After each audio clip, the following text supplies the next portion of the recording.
Hey there, welcome to day 29 of our February 2021 30 plus day challenge to get up and go, move forward in our life no matter what challenges or changes happen to impact us. We're going to install the SOAP framework and guarantee that we have better results after any change or challenge we're faced with than before. Or than before we had learned the SOAP framework and started using it in our life to make sure that we are proactively dealing with the things that happen around us versus just reacting to them. So today I want to use the tool that I call the review tool. I learned this tool in college. I probably should have learned it sooner, but I didn't. In grade school and high school, I kind of just went through school and it wasn't super hard for me. I just did homework and I did what I had to do and I did my assignments and I got through school with good grades and I didn't really ever have to study on purpose. I didn't have to study hard for tests. I think I maybe studied for one chemistry exam all through high school. Everything else just kind of, I every day did a little bit, and by the time the test came around, I knew the information and I took the test and did fine. Well, college hit, rude awakening. You actually have to study and learn and do things on your own and know how to study in college. And I did not know how to study when I went to college. And so my first semester was a shock. I got my first C and I thought I was going to die because I hadn't seen a C. I don't know that I'd ever seen a C in my entire life, maybe in a Phi Ed class or something, but for the most part, nothing that ever counted, and I was taking all classes that counted toward my major back then, and I was literally devastated by seeing a C on my report card. So I don't want my parents to be disappointed in me, so I figured I better figure out, how do I learn? How do I study? How do I learn? And I looked up some references back in the day. I went to the library and I'm like, how do you study? How to study in college? And I looked at a couple of books and I found some information on different ways to study and take notes and learn and review your notes and things.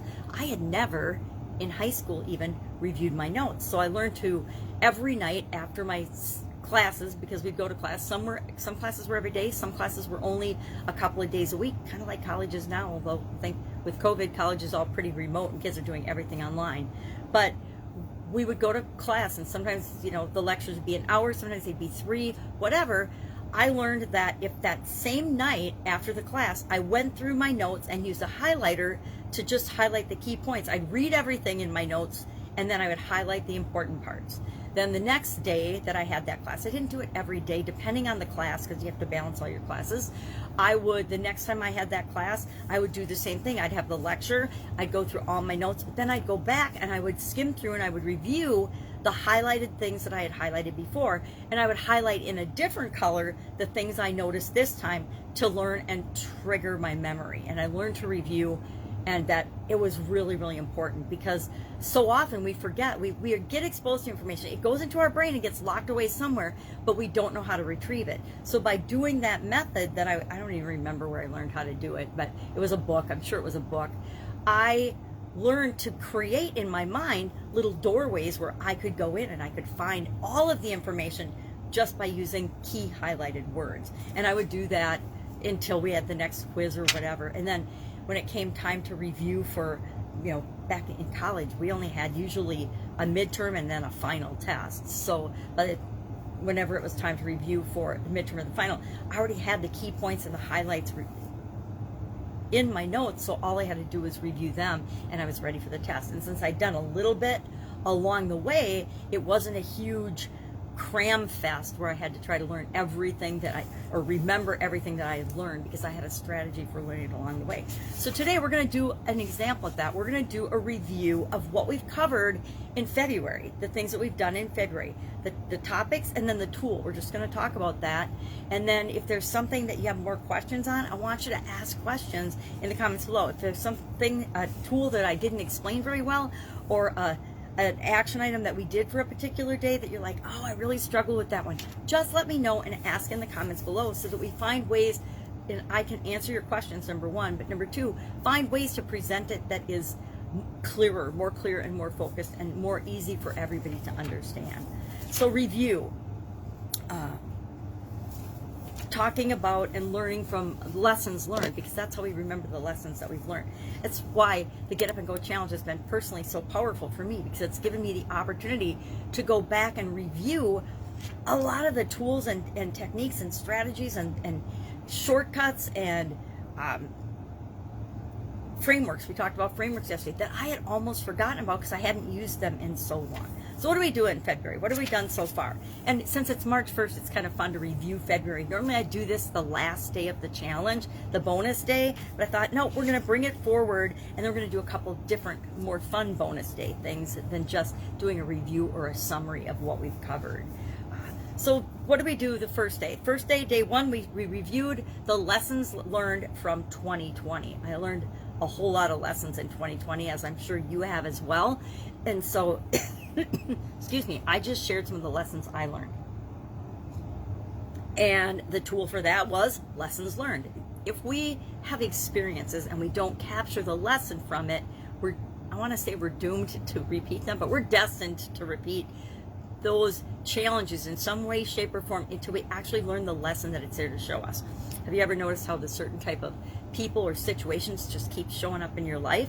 It's because it's there to show you something in your face and you haven't seen it or acknowledged or recognized it. When I was younger, I was pretty judgmental, and I was my way or the highway, and I kept having people that were more controlling and more domineering than I was show up in my life. And it wasn't until I realized that that was to show me that I was behaving in those ways sometimes, and it wasn't the way I really wanted to be. And so people like that just kept showing up in my life until I looked in the mirror and I said, oh my gosh, this is how I'm acting sometimes. Is this how I really want to behave? The answer was no. So I changed my behavior, and all of a sudden those type of people didn't show up in my life. Those situations didn't show up in my life anymore. Day two, we talked about why challenges, what's in it for why you wanted to do challenges.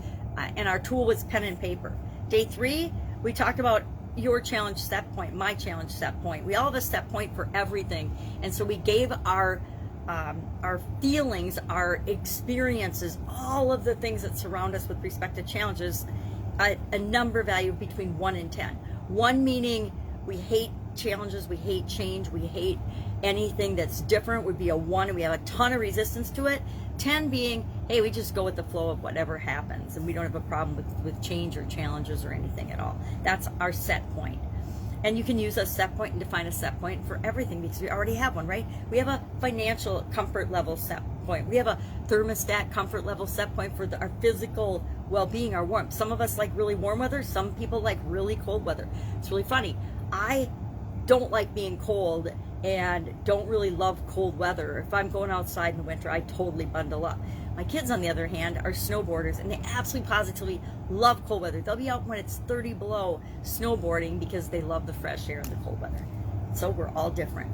Day 4 was your WIIFU, what's in it for you, to do the challenge, and our tool was infinite possibilities. We got to start thinking about what do we want: fame, fortune, freedom, friendship, etc. Day 5, we talked about the 7 key areas of our life. Remember my backwards 7? And then our 7 key areas: physical, mental, emotional, spiritual, financial, relationships, and contribution.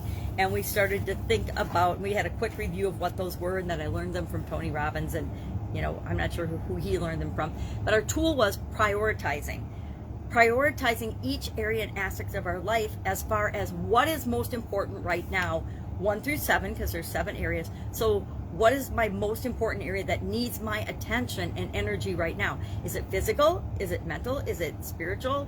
Is it emotional? Is it financial? Is it relationships? Or is it contribution? And it's different for each of us. Physical has been a big concern for me personally over the COVID crisis and what I need to do to take care of myself. And sometimes I wasn't paying attention to it, and so my physical well-being tanked a little bit. So we have to decide for ourselves, prioritizing which is most important. Then on day 6, we actually took each of those areas and we rated it. Rating it was our tool from 1 to 10. We gave it a number from 1 to 10 about how do we feel about it, how are we experiencing it right now. 1 to 10, each area and aspect of our life. How are we feeling? How are we thinking? How are we judging?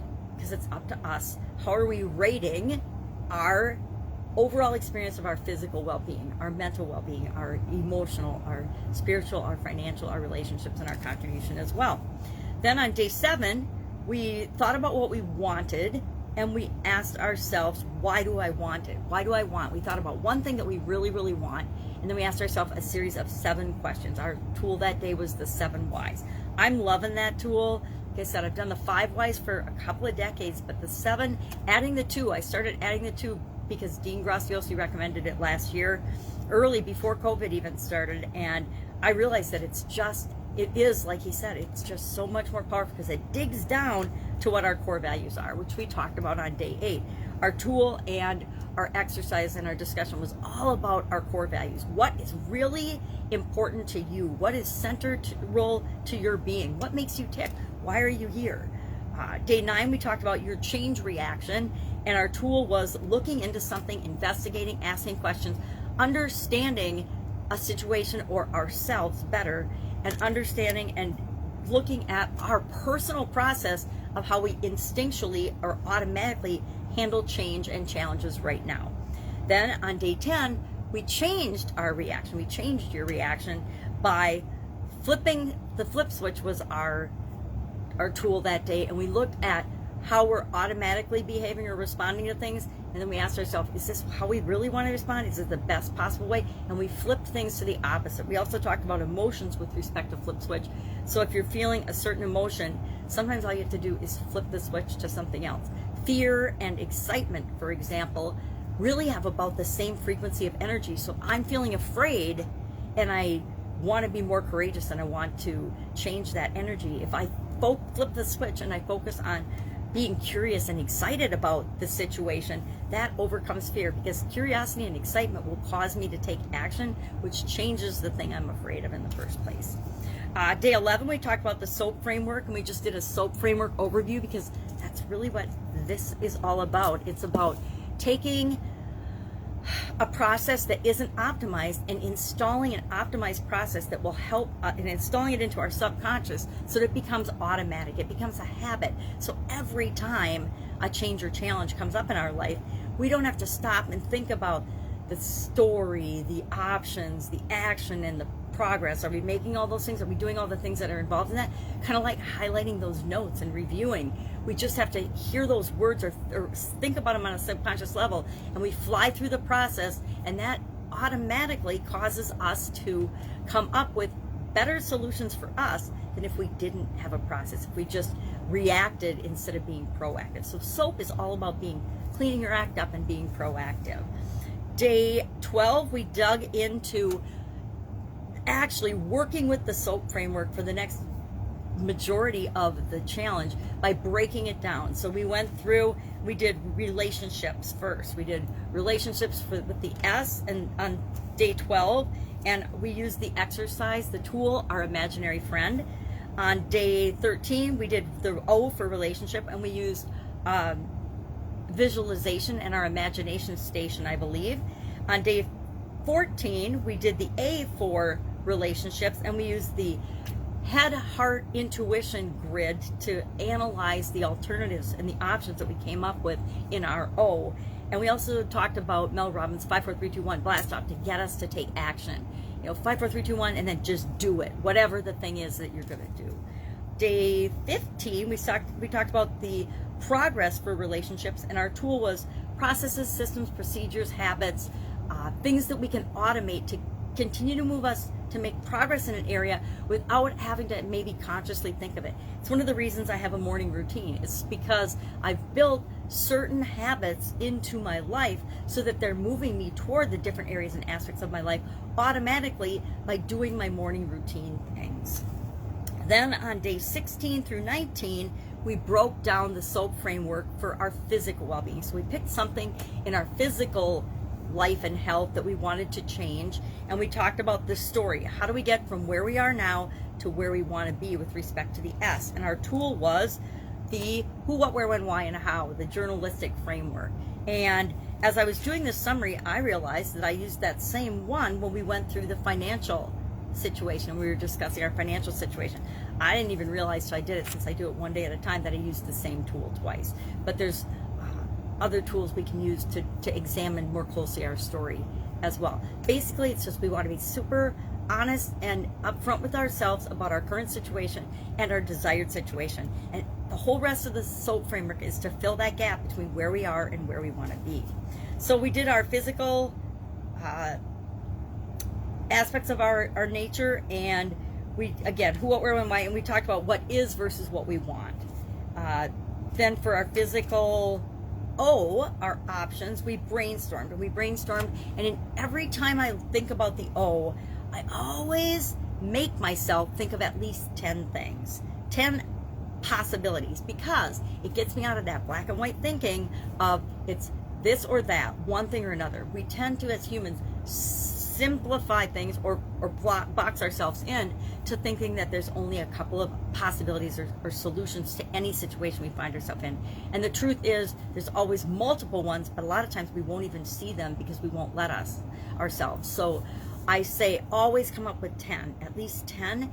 And then when you want to analyze alternatives, be looking at least 3 of those different alternatives with whatever method you decide to look at it. In this particular run through, we did the plus or minus. Previously, do you remember, we did the head, the heart, the intuition.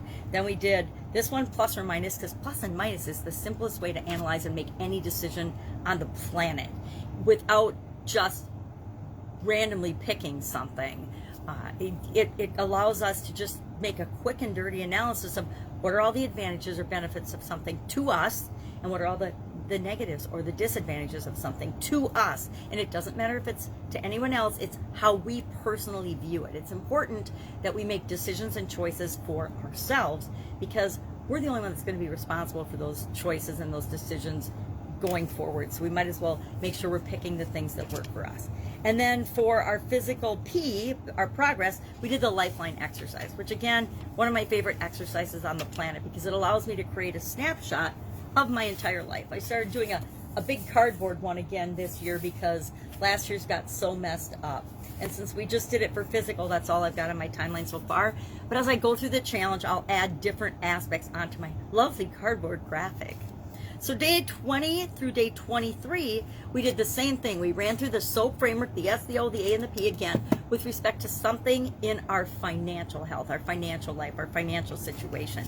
And our tool for the S was, again, the who, what, where, when, why, and how. And I don't know how I ended up doing that twice. I guess because I didn't remember that I'd done it and gone back and looked at my notes. It was kind of silly because it's clearly in my notebook twice as doing who, what, where, when, why, and how.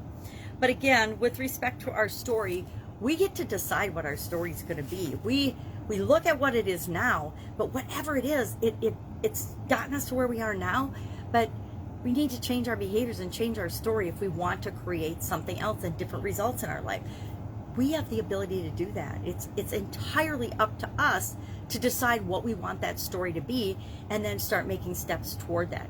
Other people can influence us, other people can try to manipulate and control us, but bottom line, it's absolutely positively up to us to know what we want and go for what we want. Find that in myself as well as in other people. One of the biggest challenges or the biggest mistakes we make is not knowing what we want, not deciding what we want, and just going through life kind of wishy-washy and seeing how things turn out. Well, we can do that, but it doesn't guarantee we're going to have a happy life. You know, even going for what we want doesn't guarantee we're going to have a happy life. That's entirely up to us and our choice as well. But if we don't know what we want, we're never going to get it, and we're much less likely to be happy if we don't set our sights on exactly what we want. Our financial O, we did the Power Vision movie exercise using all of our senses and making sure we're really tapping into the feeling of what we want.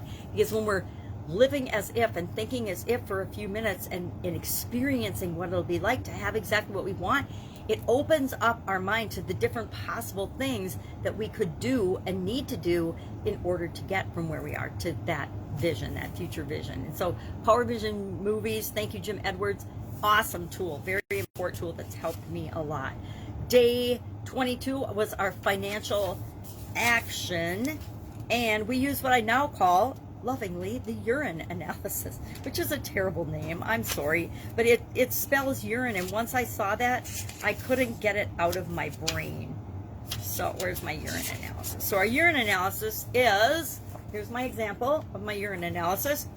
Urgent, and I'm not going to do them in order because that's not the way I learned them, but I'll rememorize them in that way. I guess it's urgent, resources, important, necessary effort. And I used to do urgent, important, resources, necessary effort, whatever. It was a different order, but then I realized, oh, it spells urine, and I can now really, really remember urgent, resources, necessary, important, urgent, resources, important, necessary, effort.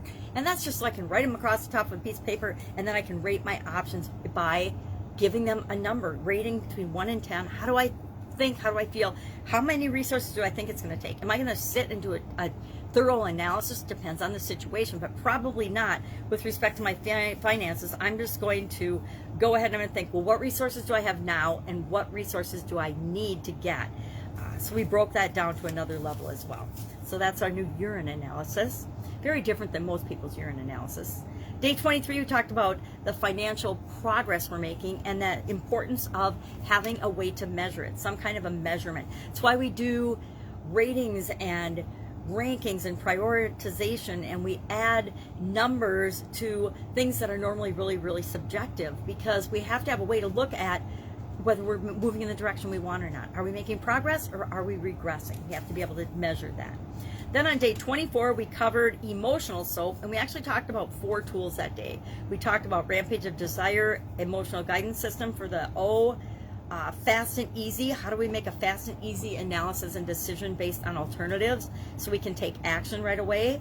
And then we talked about affirmations as our P, our way to ensure that we're making progress going forward.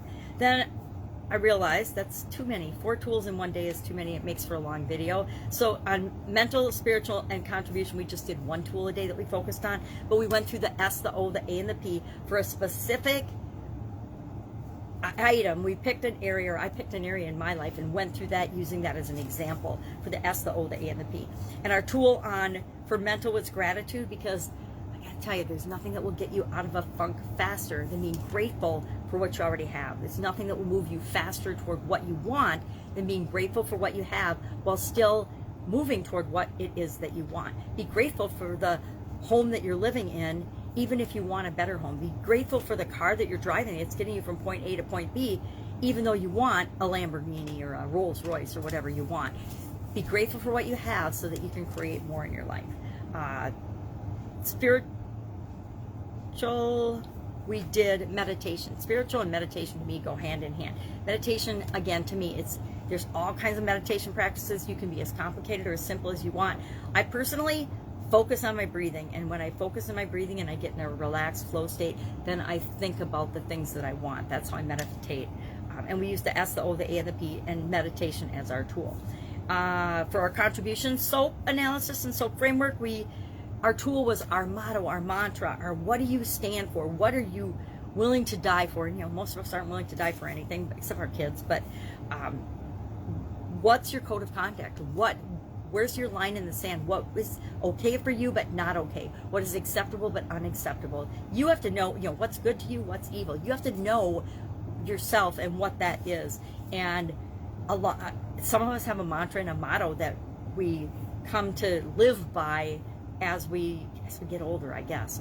Mine developed about 10 years ago, and it's be loving, love being, be you. That is my bottom line mantra and deciding motto. It's what I try to live by. Do I always succeed? Well, heck no, Sometimes I'm not loving. I'm human. Sometimes we don't always live by our motto, but it's what's important to us at our core, and that's what we live by. So if you have a motto or mantra or code of conduct, and if you don't, start thinking about it and let it evolve and develop over time as you become the person that you're here to become. Day 28, we talked about frameworks. That was just yesterday. Just yesterday, we talked about a whole bunch of different frameworks and the power of frameworks to help us analyze and understand and assimilate different types of information that we want to have in our life. And then today, we are talking about, of course, review. We're just reviewing what we've talked about already so far. So tomorrow, do I know what we're going to do tomorrow? Tomorrow we're going to talk about lessons learned from 2021 so far. Can't believe it. I have, 34 lessons learned from 2020, and I haven't even done my list. See, there's my day, but I haven't done a list or made any plans or talked about or thought about what lessons have I learned so far in 2021? Every year, I look for the lessons that I'm learning, because I know if I learn some lessons, then I don't have to repeat some of the crazy mistakes that I've made and continue to make, because we're human. It's just like thinking when we get to a certain level in our life, we won't have any problems. Newsflash, as we grow and evolve, our problems grow and evolve. They're just different. They wear different suits. They wear different, they come in different forms, but we always will have problems and change and challenges that show up in our life. It's up to us to focus on the solutions and moving forward, not getting hung up on the problems and the things from the past. So we're going to do that, and tomorrow, lessons learned. And then on Tuesday, what's today? Monday, Tuesday, Wednesday. On Wednesday, our 31st day of the challenge, we will actually, I'm going to leave that as a surprise. I'll leave that as a surprise for what we're going to do. But that's it. Any questions? Again, I wanted to do this review here so we have a couple of more days together so you can ask questions. You can say, geez, I just totally don't get that Power Vision movie thing, Sharon. Can we talk about that a little more? Or what do you mean motto? We didn't cover how to make a motto or how to do a code of conduct or core values or whatever it is from the tools well enough. Can we go over that a little more? Can you give us another example of the urine analysis? Can you give us another example of core values or the 7 whys? I love doing the 7 whys. You can ask me to do those all day long, because every time I do one, I learn more about myself, and that's what I'm here for, is just becoming a better version of me. That's it. I know it was a long one. I hope you have an amazing day. Our action item today is just think of something that you're still fuzzy about or that you want to know more about, and then share that in the comments below. Or a great aha thing or lesson learned that you've learned from we'll probably share our greatest lessons learned tomorrow as well, but you can share that here, or an aha moment or something that you realize that you're like, oh my gosh, it's been in my face forever and I just haven't seen it. Or I've heard that 1,000 times before, Sharon, 1,000 times, and I haven't done it, but I actually did it and tried it during the challenge, and this is what happened. All right, have an awesome day. I'll be with you tomorrow.